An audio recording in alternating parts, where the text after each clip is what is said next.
Welcome back to another episode of Neurotransformations. I'm your host, Brody Miller, and today's guest is Manesh Girn. Manesh is a world-leading expert in the fields of combining neuroscience and psychedelics together at the prestigious McGill University in Montreal, Canada. His lab and research primarily focuses on the default mode network of the brain using fMRI technology. Manesh has been the lead or co-author of over a dozen peer-reviewed scientific publications, and he consistently collabs with world-renowned scientific researchers on topics related to meditation, daydreaming, and more. In today's episode, Manesh and I discuss the long-term benefits and risks of using psychedelics with mental health issues, the benefits and risks of microdosing with psilocybin, how some toad venom can make you hallucinate, Manesh's hope for the future of psychedelics, and so much more. Hey Manesh, welcome to the show. Hey, Brody. Yeah, excited to chat with you today. Very, very excited, grateful, and happy to have you on here. As for our listeners who may not be familiar, can you explain what 5-MeO DMT is and what the serotonin 2A receptor are and why they're important? For sure. So 5-MeO-DMT is a psychedelic. It's one of the classic psychedelics, and it's alongside psilocybin, LSD, and ayahuasca slash NN-DMT, which is a different kind of DMT.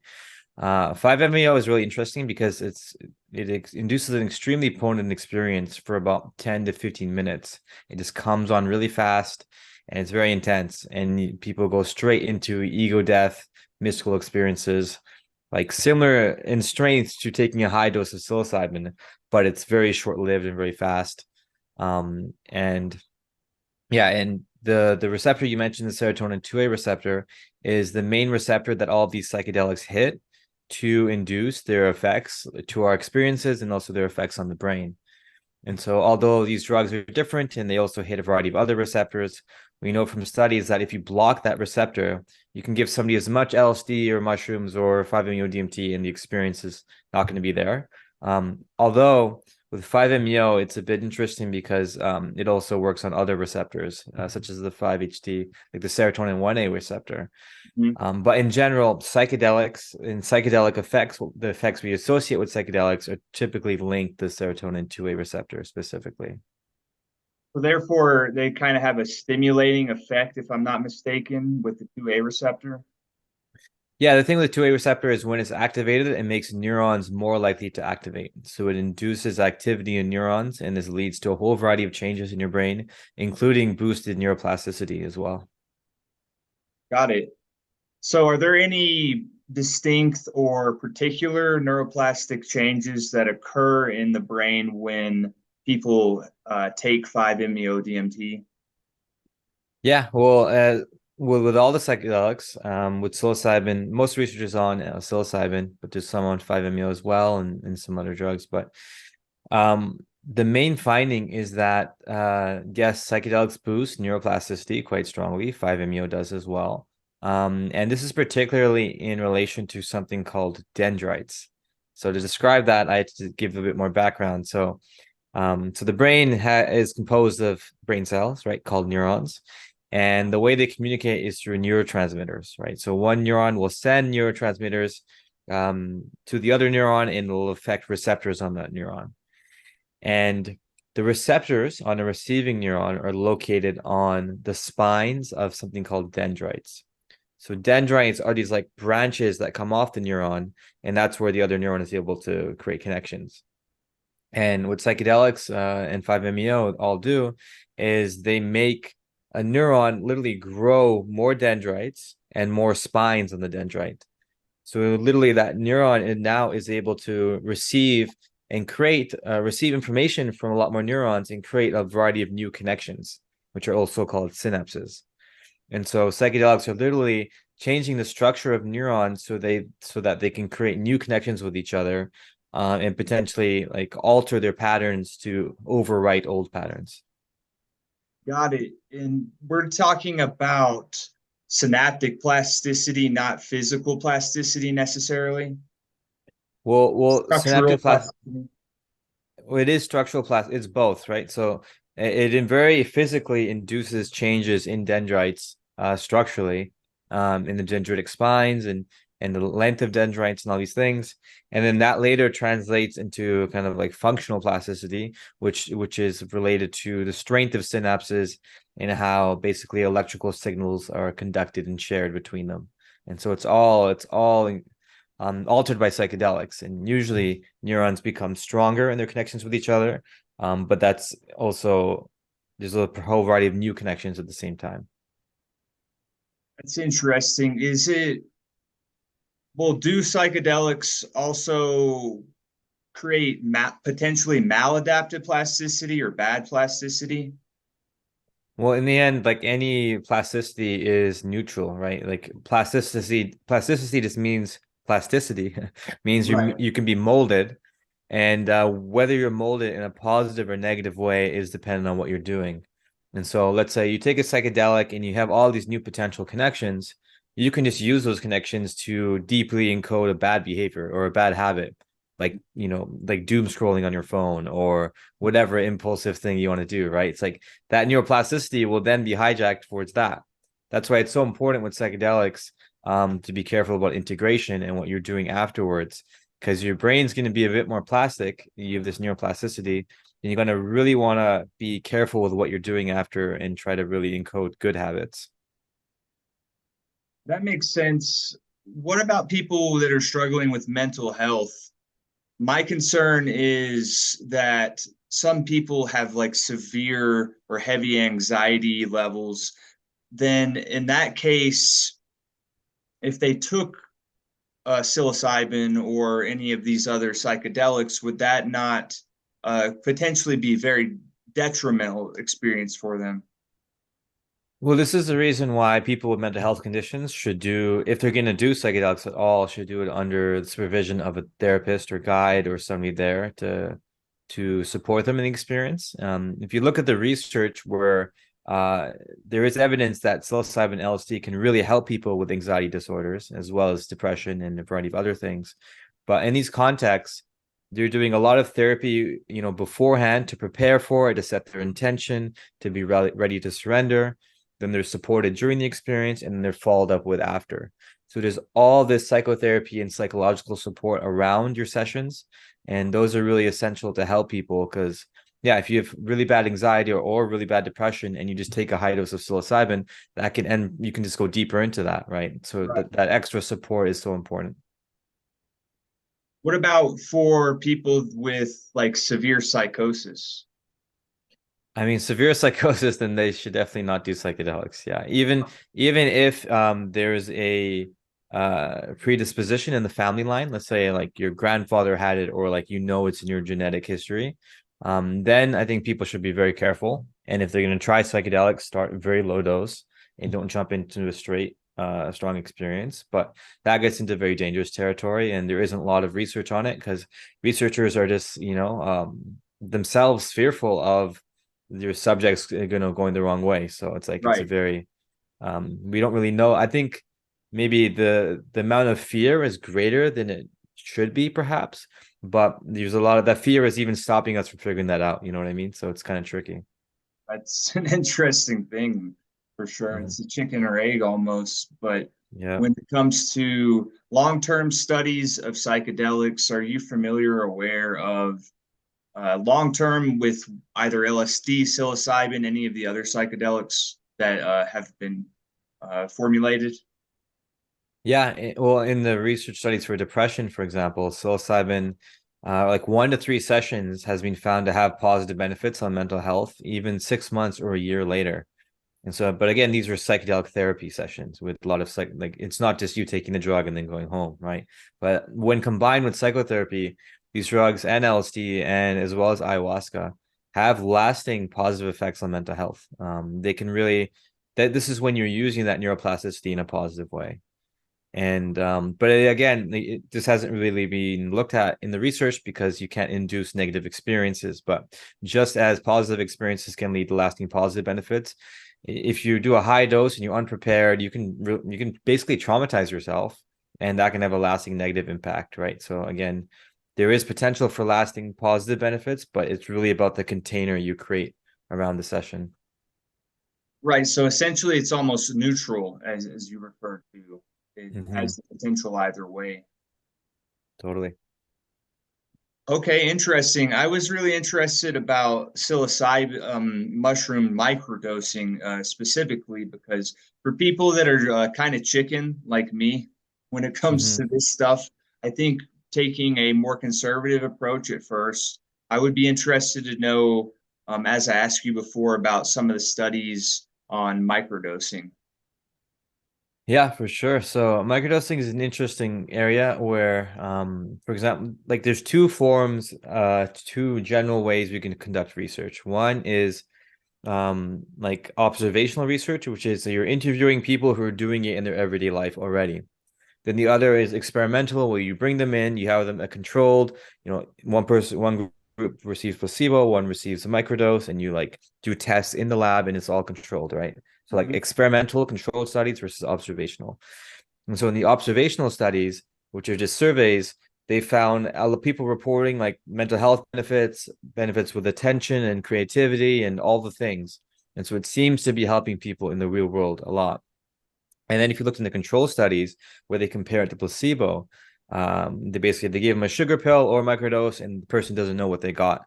And they find that they do get better for microdosing, but they also get better for the placebo.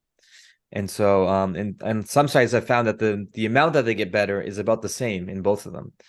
And so, but then in some ways, sometimes microdosing is better than placebo, and sometimes it's equal. And so it's like it's kind of a messy territory in the research where definitely placebo and expectation effects play a role.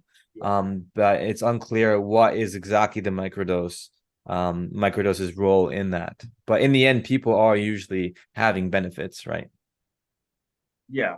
And when it comes to dosing, was there a particular amount? I know it kind of ranges between mushrooms, if I'm not mistaken. What would a microdose amount be? Yeah, I think usually around 100 to 200 milligrams dried of most, which equates to around 1 to 2 milligrams of psilocybin. So I think that's common. And then for LSD, it's something like 7 to 15, I think, is how it's being looked at. Maybe even up to 20, but then that's like a bit high. If you're getting at a microdose, you're going to feel that for sure. Got it. Mhm. Are there any like hyper specific adaptions that occur within the brain? Are we talking about lessened activity in the amygdala or hippocampus or things of that nature? Yeah, I mean, there is some evidence, I believe, with ayahuasca showing changes in connectivity to the amygdala in low doses, not microdoses, but like low doses.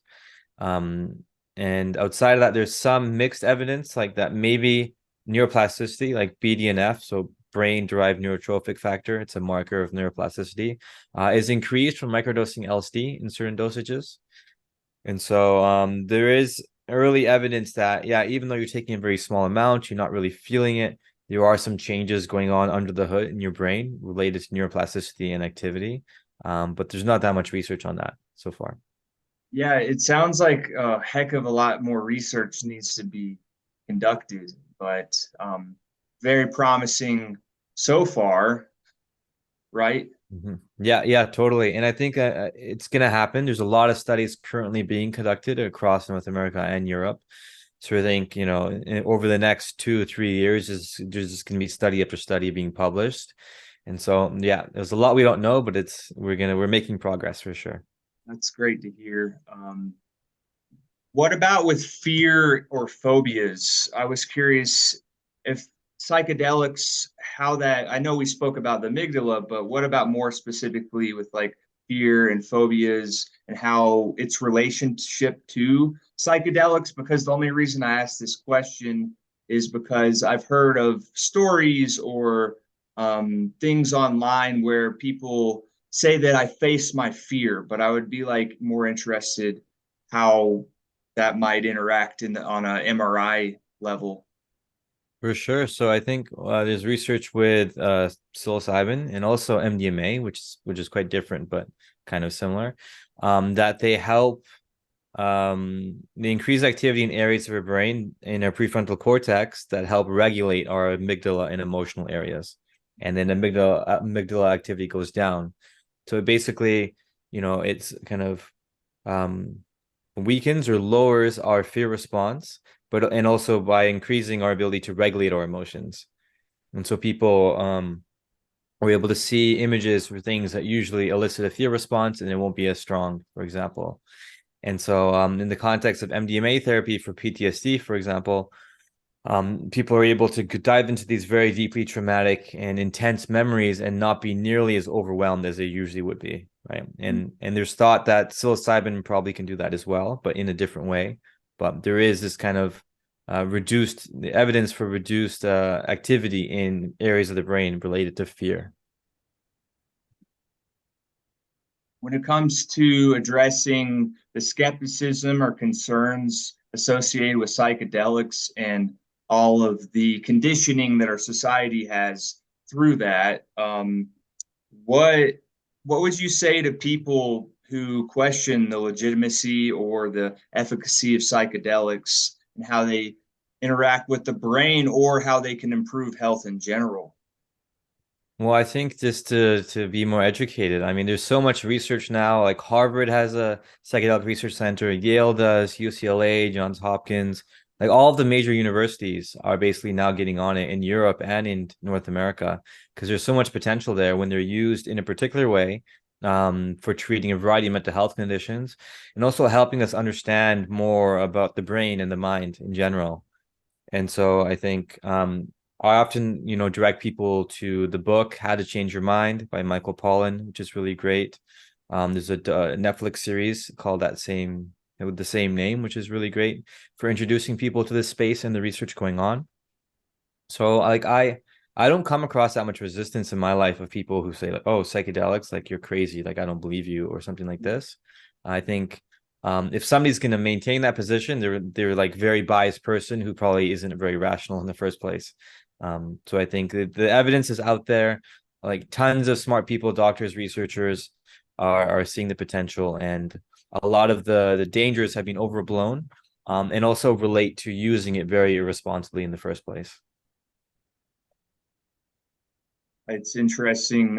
One thing that captivated me and mystified me really was I was listening to a conversation that you were having, and they were talking about, I think it was Bufferin, the one that's associated with toads.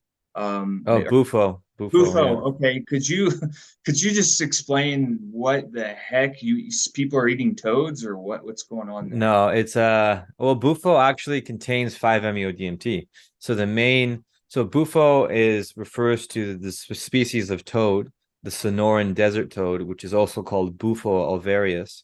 Okay. And so in the venom in the glands that this toad has is contains like the venom contains 5-MeO-DMT and a few other compounds, including bufonatine, or I never know how to say it, but like bufonatine, right? It's like a compound similar to 5-MeO. And so people are putting this toad venom in a vaporizer and smoking it.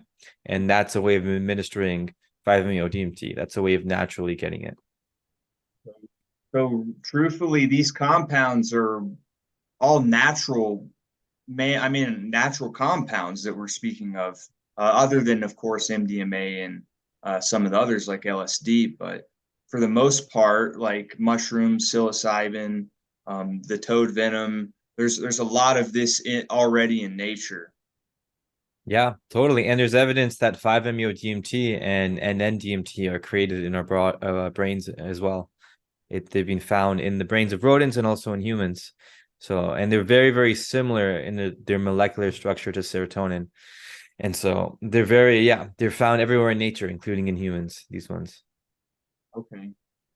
Well, I wanted to transition a little bit from psychedelics into things such as breath work and the power of meditation, because um, I think having different tools and avenues is key for anybody that wants to recover from trauma or anything of that nature. So, Have you done any studies on meditation more specifically through your research, or is it mostly only on psychedelics? Me personally, more so on psychedelics, but I'm familiar with research on meditation, and it does I think meditation really synergizes well with psychedelics, and in its own right helps people um you know connect to greater agency and control in their lives. And a bridge is this concept of psychological flexibility. Because psychedelics increase our psychological flexibility, and what psychological flexibility is our ability to be aware and present in this present moment, and to kind of see what the present moment demands of us, and then act according to our values in the moment. And it requires being able to sit with uncomfortable sensations and thoughts without identifying with them too strongly and not getting immersed in them. So this sounds a lot like meditation, right? Things that come from meditation. And so I think psychedelics can push people in a direction that's the same direction as a person who's a daily meditator. So there are a lot of overlaps there. Very cool. When it comes to meditation, are there any specific meditations that you particularly enjoy the most, or what do you for your practice? For sure. So these days I like to do a lot of body scan type meditation. So I like scan the body and then sit in kind of like mindfulness, just by trying to be like as present as I can in this moment, like feeling my body and then expanding outwards, my attention from the body as like the anchor, and then outwards to incorporate sounds and just overall like my overall conscious state. And so I think I like doing that, just like sitting and trying to be aware as possible. And it aligns with mindfulness, but also the Zen practice of shikantaza, where shikantaza is like, I guess, Japanese for just sitting. So you're literally just trying to just sit, right? And I think that's a powerful practice because you can do that anywhere. You could just walk, you could just eat, you can just whatever. And that's like totally immersing yourself in experience. So that's kind of my practice. Awesome. When it comes to the subconscious mind, we it's kind of a mystical thing in a way, but I did find a research paper that said that cognitive neuroscientists said that um, only 5% of our cognitive activity, we are only conscious of 5% of our conscious activity. Can what do you think about the subconscious mind? Yeah, it's interesting. There are a lot of perspectives on it, right? But I think it's true that a lot of the things that govern how we react to things in our life and what we choose to say, it's like we don't have access to that. We just get put in these situations and it just comes naturally. So then Right. it's like, okay, so then what's influencing those behaviors? And it comes back to the idea that the brain is wired to be as efficient as possible, right? If we had awareness of everything, we had to think everything through every step, that's just not, you're not able to function. And so there's a lot of stuff that goes behind the scenes and we just see the top of it in our actions. But then through things like psychedelics, meditation, and a whole variety of things, you can start to like peel the layers of the onions back and start to see what's underlying there a bit, especially when things aren't serving you. That's like a really powerful thing to do. Yeah, certainly. Also, with neuroplasticity, does it only, I think a lot of people might get this confused. Neuroplasticity is only in the brain, or it's our nervous system. It can occur in our nervous system as well. Yeah, I believe it can happen. Yeah, definitely in your entire nervous system. Any neuron that any like nerve cell that has connections via neurotransmitters and so on, which includes all the neurons, innervating on muscles or they're called neuromuscular neurons. So these are all able to be, yeah, molded and changed over time. Very cool. I think one thing that really excites me was about neurons that they found in the heart. I think they were called ganglion cells, Mm. area of the heart where that neuroplasticity could occur. And we're talking about a very, very powerful organ. So when it comes to neuroplasticity in the heart, do you know of anything, any studies with psilocybin, meditation, whatever? Do you know of anything that refers to that? No, actually, no. I know, yeah, there's like a mini nervous system. There's three nervous systems. So like one, I believe, in the heart, one in the gut, one in the brain. Like each have their own set of neurons and so on. But yeah, and like plasticity in the heart, I don't think that's being really looked at too much. And definitely not with psychedelics.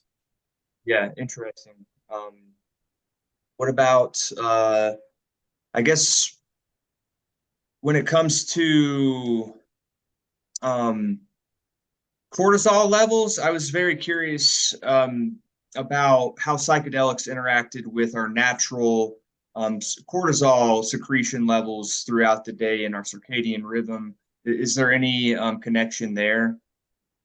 Well, I mean, there's evidence that when you're in a psychedelic experience, it does boost cortisol levels. Like it activates your HPA axis and releases more cortisol, but then it comes back to baseline usually. And what's an interesting question is how is the lasting effects it might have on your stress system, right? And whether, if you're somebody with a hypersensitive stress system, will it be normalized through psychedelic use and come back down? It's possible. It's very likely, actually, through epigenetic changes to your hippocampus, which plays a role in regulating cortisol release. But hasn't been looked at that much. But it definitely increases cortisol acutely. Yeah. How do you envision the future of psychedelic research and usage among the general public within the next 10 years? Right. So I think right now we have a very medicalized approach to it, right? It's like people have this kind of illness or disorder, and we're going to help them get back to healthy. And I think that's important, of course, but I think people who are quote unquote healthy according to our culture should be able to still explore with psychedelics for greater insight into themselves, to find greater meaning in their lives for spiritual purposes. And so what I really would love to see within the 10 years is the availability of psychedelic centers where you don't need a diagnosis from a doctor or psychiatrist. You could just go there and have a supervised session with a psychedelic and be supported holistically in your journey of healing and growth and insight. And for that to be normalized in our culture. So it's like, oh, like, yes, like self-development and growth and all these things are possible and available to us. And psychedelics are a valuable tool to help on that journey. And here are like, socially, culturally accepted and normalized ways to do it. I think that would be awesome.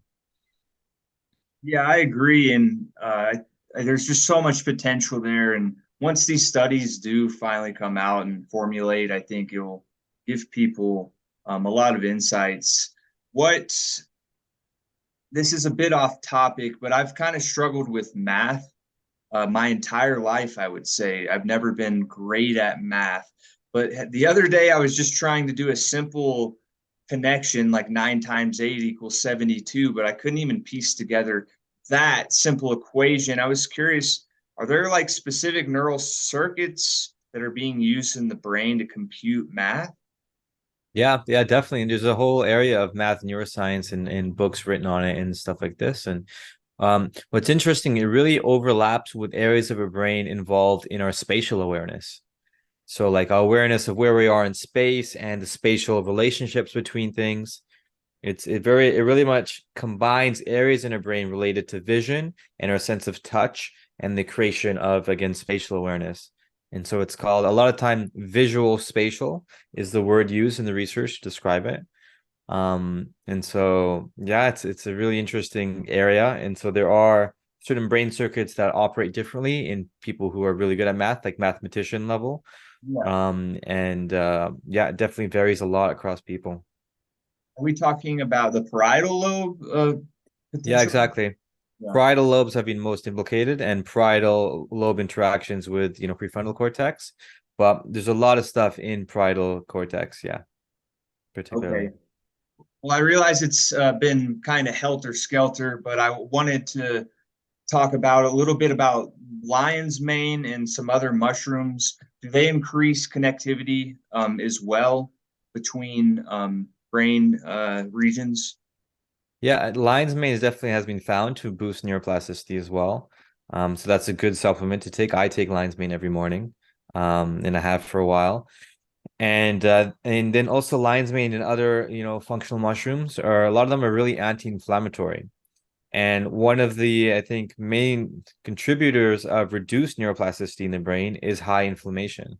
And so keeping your inflammation levels low through a variety, through like a healthy diet, number one, but also these functional mushrooms and adaptogens and things, I think can go a long way to overall brain health and making sure your neuroplasticity is at the level it should be. What is just some general advice that you would like people to know about how they can heal their body and mind? Right. I mean, my advice is the one of the most important things here is humility of recognizing that there's so much all of us don't know about ourselves. And when we're upset about something, it's usually not for the reason we think. And there's so many blind spots people have, and just a willingness to explore and look at ourselves honestly, and see what we might not want to see. That's like extremely important. But also at the same time, having self-compassion and being compassionate, knowing that all humans are imperfect. We all have shame and all these, things going on, insecurities, fears, anxieties, and that is totally normal. And it's just like, oh, what's my particular brand of it? How can I understand where it comes from and what it's like? And just having the courage to face what you need to face. While again, being gentle with yourself. I think that's really important. Very cool. Last question really is about consciousness. What is your interpretation of consciousness and where it comes from? Right. It's an interesting one. I personally, hmm, I oscillate between, I think I personally believe that, consciousness is something that is fundamental to the universe, that it's like, that everything occurs in consciousness, right? Consciousness is the most fundamental primary thing. We only know brains exist because it's appearing in consciousness, Right. right? And then but then the other way to say is like, oh, the brain is creating consciousness, but if there was no consciousness, there's nothing to perceive the brain, right? So I think consciousness is somehow the fundamental substrate of all experience, and space, time, objects, material, manifestation, everything happens in consciousness. And I think through deeper meditation practice and even through psychedelics, you can get in touch with that underlying consciousness and realize that you are that consciousness and merge with it. And I think that's the heart of mysticism and mystical traditions as well. And so I think, experientially, that consciousness is the primary substrate of the universe. Yeah. I think Mhm. it's like the ground of all being. So Yeah, exactly. um, all right. Well, thank you so much for coming on in the show, Manesh. Make sure to definitely make sure to check out his YouTube channel. It is full of unbelievable insights and wisdom, especially from a scientific perspective. It's at the psychedelic scientist, right? Yep, totally. And I'm on Instagram as well. I make content on there too. Yes, definitely go check that out, Manesh. Thank you so much for coming on and have a great day, everybody. Awesome. Thanks so much.